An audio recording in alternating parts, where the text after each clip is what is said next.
If you live in the UK, you probably know that St Paul's Cathedral was designed by Sir Christopher Wren. You probably also know that the original design for the Clifton Suspension Bridge in Bristol was by Isambard Kingdom Brunel. You might even know that the Shard was designed by an Italian architect with the superb name Renzo Piano. Forgive my Italian.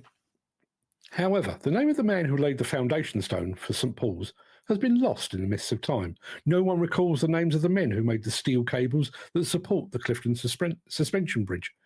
And who knows the names of the men and women who installed the glass panels on the facade of the Shard. But the names of those people, and many more like them, are not just obscured, they're overlooked entirely. Now, each year, this nation pauses, rightly, to remember those killed in battle in service of king, queen, or country. Whenever there's a major catastrophe, Grenfell Tower, COVID-19, we're in awe of the first responders, the police and fire service, the doctors and the nurses. We rightfully honour those who serve in battle and those who respond to our crises. But where do they live?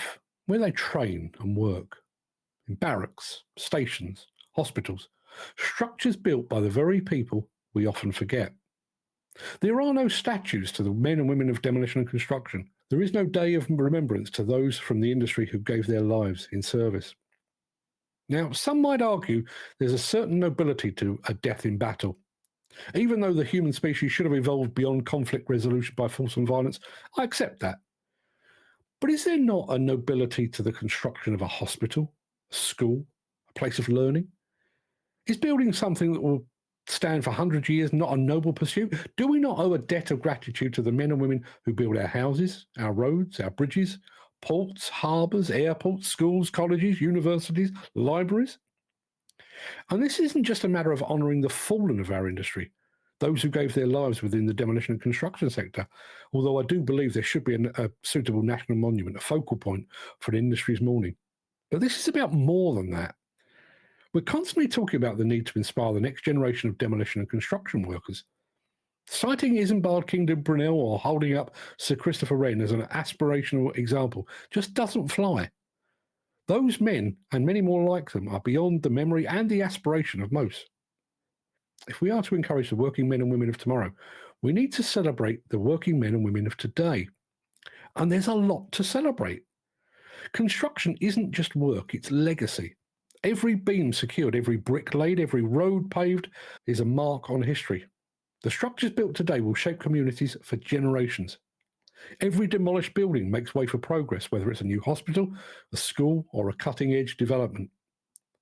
The construction industry is a significant contributor to the United Kingdom's economy. In 2018, it contributed £117 billion to the UK's gross domestic product, accounting for approximately 6% of the total GDP. In terms of employment, the construction industry plays a vital role. As of the second quarter of 2019, it provided jobs for approximately 2.4 million individuals, almost 6.6% of all UK employment. The industry's performance has a direct impact on the broader economic landscape. In the third quarter of 2024, the UK's GDP experienced a modest growth of 0.1%. New construction work was a primary driver of that increase. Beyond the economic contributions, construction is a legacy industry. The great moments of history, the pyramids of Egypt, the Colosseum in Rome, the Great Wall of China, stand as enduring testaments to the brilliance and perseverance of builders, not just the architects who designed them. Even today, the homes, schools, hospitals and offices built across the UK are the foundation upon which society stands. Yet, despite the crucial nature of the work, industry struggles with recognition. The term blue-collar worker is often used dismissively, as if those who work with their hands are somehow less valuable than those who work behind desks. And yet, without blue-collar workers, white-collar workers have basically got nowhere to sit. Consider for a moment the sheer effort involved in any major construction project. The bridges that connect our cities, the tunnels that run beneath them, the skyscrapers that define our skylines. All of these require immense skill, dedication, and expertise.